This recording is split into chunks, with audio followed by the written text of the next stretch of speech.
Pemerintah saudara yaitu Direktorat Jenderal Pajak kemudian Bank Indonesia sama-sama mengklaim bahwa dampak penerapan PPN 12% terhadap inflasi dan tekanan ekonomi tidak besar. Kemudian benarkah klaim pemerintah bisa dicocokkan dengan data historikal? Kita akan bertanya langsung ke Kepala Ekonom Bank Permata Joshua Pardede. Mas Joshua, selamat pagi, apa kabar?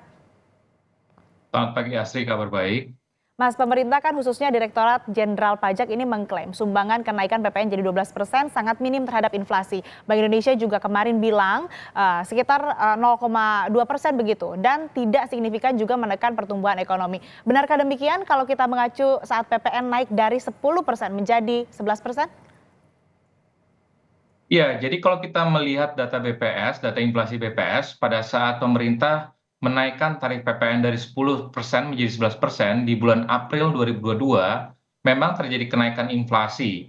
Dan tapi kalau kita melihat secara umum, dampak first round-nya ataupun dampak apa namanya first round-nya itu cuma sekitar 0,2% hingga 0,3%. Dan kalau kita lihat juga memang di inflasi tahun 2022 itu kan memang meningkat ya di kisaran 5%-an.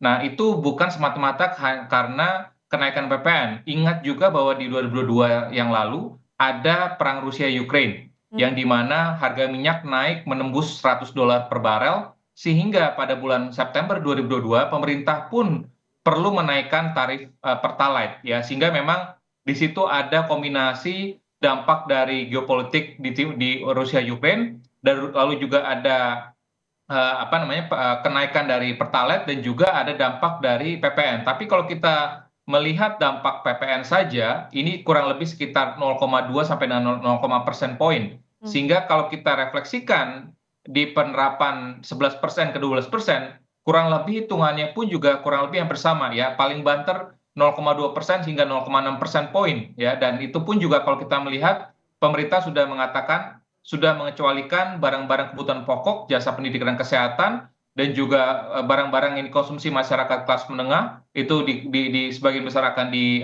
exclude dan akan diprioritaskan kepada barang-barang mewah yang notabene dikonsumsi oleh masyarakat kelas atas.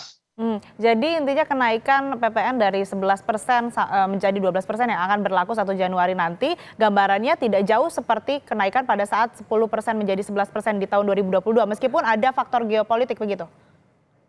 Iya, saya pikir memang ini dampaknya besarannya kenaikannya hampir sama dan kalau kita lihat juga dari sisi kondisinya, kondisi konsumsi masyarakat pada saat itu pun juga 2022 kita juga mengetahui bahwa pada saat itu kita masih belum pulih ya dari pandemi. Kita masih menghadapi beberapa varian dari COVID-19 dan tentunya tantangannya justru jauh lebih berat ya dibandingkan dengan saat ini. Jadi artinya tantangan yang kita hadapi pada saat penerapan 10% ke 11% PPN di 2022 kurang lebih hampir sama dengan tantangan yang kita hadapi saat ini. Meskipun memang kembali lagi kalau kita bicara dampaknya, berdasarkan hitungan dari berbagai ekonom pun juga mengatakan bahwa dampak terhadap inflasi relatif masih marginal kurang dari 1%. Dan ingat juga bahwa inflasi hingga akhir tahun ini kurang lebih akan bisa terjaga di bawah 2%. Sehingga dampaknya nanti di akhir tahun 2025 mendatang kurang lebih masih akan tetap terjaga di bawah 3%. Oke, dampak inflasi masih akan terjaga ya proyeksinya kalau misalkan melihat tadi beberapa faktor yang disebutkan oleh Mas Joshua terkait dengan kenaikan 12% ini begitu. Artinya dampaknya terhadap inflasi tidak begitu signifikan. Lalu kan pemerintah ini menebar insentif sampai dengan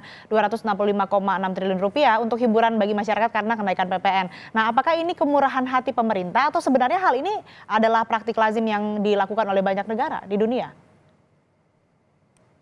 Ya, saya pikir makanya ini oleh sebab itu saya pikir ini juga hal yang lazim ya di berbagai negara maju dan juga negara berkembang yang pemerintahnya melakukan kenaikan ataupun melakukan adjustment terkait dengan kebijakan pajaknya di saat bersamaan pun juga pemerintah-pemerintah dari berbagai negara tersebut pun juga memberikan insentif paket kebijakan. Jadi saya pikir ini merupakan hal yang lazim. Jadi kalau kami bisa sampaikan di sini ada beberapa contoh nyata, misalkan Jerman. Pada tahun 2007 Jerman juga menaikkan PPN dari 16% menjadi 19% dan untuk mengimbanginya pemerintah Jerman juga mengurangi PPh ataupun income tax dan juga memberikan paket kebijakan lainnya seperti program sosial. Di Jepang juga tahun 2019 pemerintah Jepang juga menaikkan PPN dari 8% menjadi 10% dan ini pun juga pemerintahnya memberikan subsidi pendidikan dengan menggratiskan biaya sekolah dan juga memberikan kupon belanja dan juga pengurangan pajak korporasi untuk UMKM. Lalu juga di Malaysia 2015 pun juga sama, Malaysia juga memperkenalkan GST sampai bersama dengan PPN. Ini pun juga sama, pemerintah Malaysia juga memberikan insentif bantuan langsung tunai ya dan juga pengecualian untuk barang-barang kebutuhan pokok. Jadi kurang lebih hampir sama paket kebijakan ataupun insentif yang diberlakukan yang akan diberlakukan oleh pemerintah Indonesia dengan pemerintah-pemerintah dari berbagai negara lain yang memang memberlakukan ataupun menaikkan kebijakan pajaknya khususnya PPN. Jadi lazim ya ini untuk kemudian pemerintah memberikan bansos ataupun juga insentif terkait dengan dampak dari kenaikan PPN yang menjadi kebijakan yang kemudian dilakukan oleh pemerintah. Mas Joshua, di satu sisi pemerintah kan melalui Kementerian Keuangan juga janji pajak dari rakyat ini akan kembali untuk rakyat dalam bentuk fasilitas pendidikan, bansos dan juga fasilitas kesehatan. Nah, apakah sektor-sektor vital ini akan terhenti tanpa PPN? Iya, kita juga perlu memahami bahwa tahun depan memang bukan tahun yang mudah ya. Ekonomi China-nya melambat, ekonomi Amerika melambat, ya global pun juga dipenuhi dengan ketidakpastian oleh geopolitik di Timur Tengah. Lalu juga ada kebijakan Trump yang terkait dengan kenaikan tarif impor. Jadi memang ada potensi juga ya dari sisi penerimaan perpajakan kita tahun depan pun juga akan terbatas atau terhambat. Nah, oleh sebab itu memang pemerintah seyogyanya memang masih ada beberapa opsi lain yang mungkin kita sudah pernah diskusikan sebelumnya. Ada pajak karbon, lalu juga ada pajak kekayaan untuk high net worth individual, lalu juga berkaitan dengan apa namanya underground economy yang potensi pajaknya juga cukup besar. Namun memang kalau kita melihat dari sisi apa namanya time frame waktunya, memang kalau kita lihat dari sisi penerapan kenaikan PPN ini memang relatif pengkajiannya ataupun dalam sisi pengkajiannya relatif lebih bisa mudah dilakukan ya sehingga makanya oleh sebab itu pemerintah mengambil opsi kenaikan PPN ini ya dengan harapan tadi bahwa dengan ada kenaikan tarif PPN ini meskipun memang kalau kita lihat simulasi sebelumnya kalau kenaikan PPN ini diberlakukan untuk semua barang ini kami melihat ada potensi kenaikan penerimaan perpajakan itu sekitar 70 hingga 80 triliun. Ini kurang lebih cukup matching dengan untuk alokasi misalkan untuk makan bergizi gratis ya namun dengan karena hanya difokuskan kepada barang-barang mewah saja ataupun masyarakat kelas atas tentunya penerimaan perpajakan dengan adanya kenaikan PPN tersebut ini kurang lebih sekitar 20 hingga 40 triliun penambahannya sehingga memang oleh sebab itu pemerintah perlu lagi tidak cukup ya dengan adanya kenaikan PPN ini untuk bisa memastikan adanya peningkatan apa namanya dari sisi fasilitas kesehatan, pendidikan dan juga upaya-upaya pemerintah untuk bisa menstimulasi perekonomian khususnya untuk bagaimana membangkitkan kembali lagi manufaktur padat karya yang notabene belakangan ini terus melakukan PHK. Oke Mas Joshua, selanjutnya ini kan dari indikator konsumsi domestik secara tahunan, pemerintah mengklaim bahwa daya beli masyarakat ini baik-baik saja. Ini mirip ketika membaca inflasi tahunan yang masih sesuai target, tetapi kalau dibedah bulanan, ternyata ada deflasi berturut-turut juga nih selama 5 bulan saat tidak ada perayaan hari besar, begitu hari-hari raya begitu ya. Nah, jadi sebetulnya daya beli masyarakat kita itu bagaimana Mas Joshua?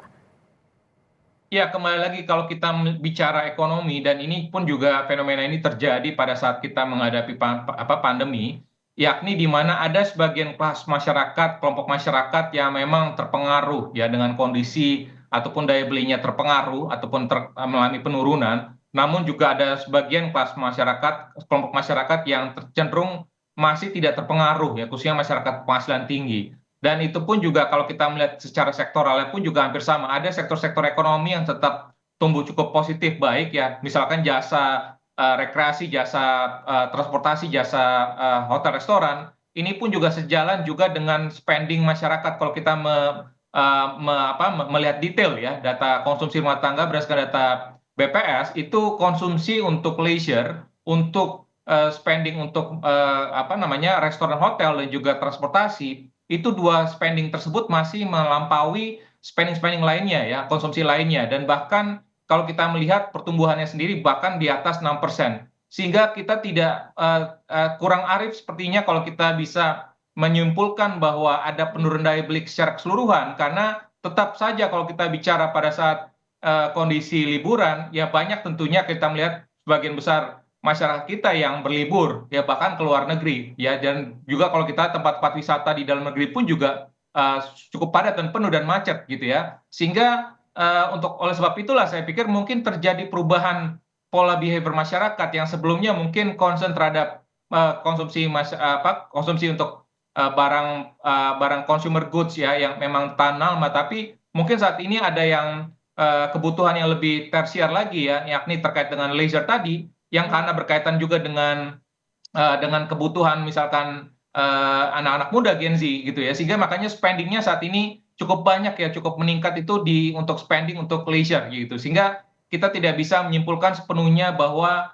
karena ada kelompok masyarakat yang menurun, tapi juga di sisi lain pun juga ada sebenarnya spending-spending yang masih tetap solid, sehingga kami bisa mengatakan bahwa ini ada konvergensi ataupun divergensi tren di mana ada kelompok masyarakat kelas menengah bawah yang masih terpuruk daya belinya, namun kelas menengah atas yang masih tetap resilient dari sisi daya belinya. Ya, artinya tidak bisa dipukul rata ya daya beli masyarakat sesuai dengan kelas-kelas ya, karena punya perbedaan tersendiri, apalagi masyarakat dengan kelas atau kelompok masyarakat kelas menengah ke bawah yang memang daya belinya semakin tergerus. Sementara tadi Mas Joshua juga sebutkan untuk menengah ke atas, kemudian ditambah lagi dengan momen-momen hari raya ataupun juga occasion-occasion tertentu, ini yang kemudian mendorong perilaku konsumsi mereka. Nah, kemudian Mas Joshua, rupiah ini di atas 16.000, kondisi eksternal juga tidak menguntungkan. Andalan kita seharusnya kan konsumsi domestik, tetapi yang sebetulnya terjadi, yang saat ini terjadi, yang seharusnya didorong pemerintah justru dipatahkan oleh PPN. Ini bagaimana, Mas Joshua?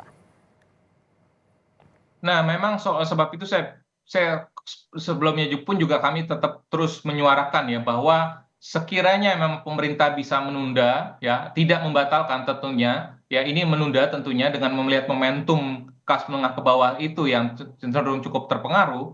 Saya pikir itu menjadi kebijakan yang bisa dipertimbangkan ya. Namun kalau kita bicara kondisi eksternalnya yang tadi saya sampaikan bahwa tahun depan ini bukan tahun yang mudah. Suku bunga Amerika penurunannya tidak seagresif yang diperkirakan sebelumnya, yang pada akhirnya pun juga nanti akan berpengaruh juga kepada nilai tukar. Ya, oleh sebab itu memang ini menjadi pekerjaan yang PR yang berat ya buat pemerintah ke depannya, tahun depan khususnya, karena dengan pemerintahan administrasi Trump yang baru, tentunya ini akan ada kebijakan yang baru yang harus adjust juga ya bagaimana menyikapinya. Jadi oleh sebab itu makanya kembali lagi kalau kita melihat sekiranya pemerintah tetap menaikkan PPN, tentunya kita berharap bahwa spending pemerintah ini bisa ditingkatkan produktivitasnya ataupun bisa dioptimalkan untuk meningkatkan kualitas ataupun meningkatkan kesejahteraan masyarakat dalam jangka pendek ya, bagaimana bisa memastikan supaya pemerintah menciptakan program-program padat karya sehingga untuk para saudara-saudara kita yang kemarin